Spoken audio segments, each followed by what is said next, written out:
filler သွေးကြောတဲ့ဝင်မှာအသားပုတ်တာမျိုးမဟုတ်ဘူးသွေးကြောရှိတဲ့နေရာကို filler ဖိမိတဲ့အခါမှာလည်းသွေးကြောပိတ်တဲ့လက္ခဏာတွေပြတတ်ပါတယ်အခုနောက်ပိုင်းမှာ filler ရဲ့နောက်ဆက်တွဲ complication တွေကိုခက်စိတ်ပို့ပြီးတော့တွေ့လာရတယ်အများစုကတော့ဆရာဝန်မဟုတ်တဲ့သူတွေထိုးတာကြောင့်ဖြစ်တာဖြစ်ပြီးတော့ဒါပေမဲ့ nose filler လိုမျိုးမျက်နှာရဲ့အနေရှိတဲ့နေရာတွေကို filler ထိုးတဲ့အခါမှာတော့ဆရာဝန်တွေထိုးရင်လည်းရှားပါဖြစ်တောင်ဖြစ်ခဲ့ filler ကြောင့်သွေးကြောပိတ်တဲ့လက္ခဏာတွေဖြစ်တတ်ပါတယ်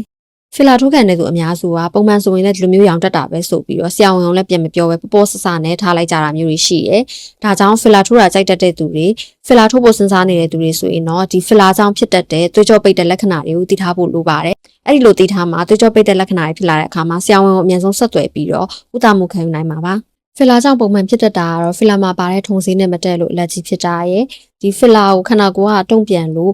ဖုလုံးနေဖြစ်တာပေါ့နော် lumps and bumps တွေဖြစ်တာမျိုးဖြစ်တတ်ပြီးတော့အဆိုးဆုံးကတော့ဒီ filler ကြောင့်သွေးကြောပိတ်တာပါ filler ကြောင့်သွေးကြောပိတ်တာဘယ်လိုမျိုးလဲဆိုရင်နှစ်ဖူးနှာခေါင်းလိုနေရာမျိုးတွေ filler ထိုးရင်တော့သွေးကြောတွေကို filler ရောက်သွားတဲ့အခါမှာမျက်စိပြာတာတွေမြင်ဝေဝါးတာတွေဖြစ်ပြီးတော့အချိန်ကြာလာရင်မျက်စိကွယ်တဲ့အထိဖြစ်သွားနိုင်တယ်ဒါမှမဟုတ်အဲ့လောက်မဆိုးဆိုရင်တခြားနေရာတွေ filler ထိုးတဲ့အခါမှာပုံမှန်တက်ပို့ပြီးတော့ရောင်ရမ်းနေပြီးတော့အရေပြားကအယောင်ဖြော့နေရဖြစ်နိုင်တယ်ပြီးတော့ခင်းရောင်နဲ့အပြောင်ရောပဲပိုက်ကွန်ပုံစံအကွက်တွေပေါ့နော် skin modeling pattern လို့ခေါ်တဲ့ livedoreticularis တွေကိုတွေ့နေရမယ်နောက်ပြီးတော့ဒီ filler ထိုးရတဲ့နေရာတွေကပုံမှန်မဟုတ်ဘဲနဲ့ပုံမှန်ထက်ပိုပြီးနာကျင်နေရမျိုးတွေလည်းရှိတတ်ပါတယ်ဒီအရေပြားအယောင်ပြောင်းတဲ့နေရာတွေကိုလက်နဲ့ဖိပြီးစမ်းကြည့်မယ်ဆိုရင် capillary refrain time လို့ခေါ်တဲ့အရေပြားအယောင်ပြန်တက်တဲ့အချိန်က2စက္ကန့်ထက်ပိုပြီးတော့ကြာနေတတ်တယ်အဲ့ဒီလိုလက္ခဏာမျိုးတွေတွေ့နေပြီဆိုရင်တော့ဒါက filler ကြောင့်သွေးကြောပိတ်တာဖြစ်နိုင်ပြီးတော့အမြန်ဆုံးဆရာဝန်စီကိုဆက်သွယ်ဖို့လိုပါတယ်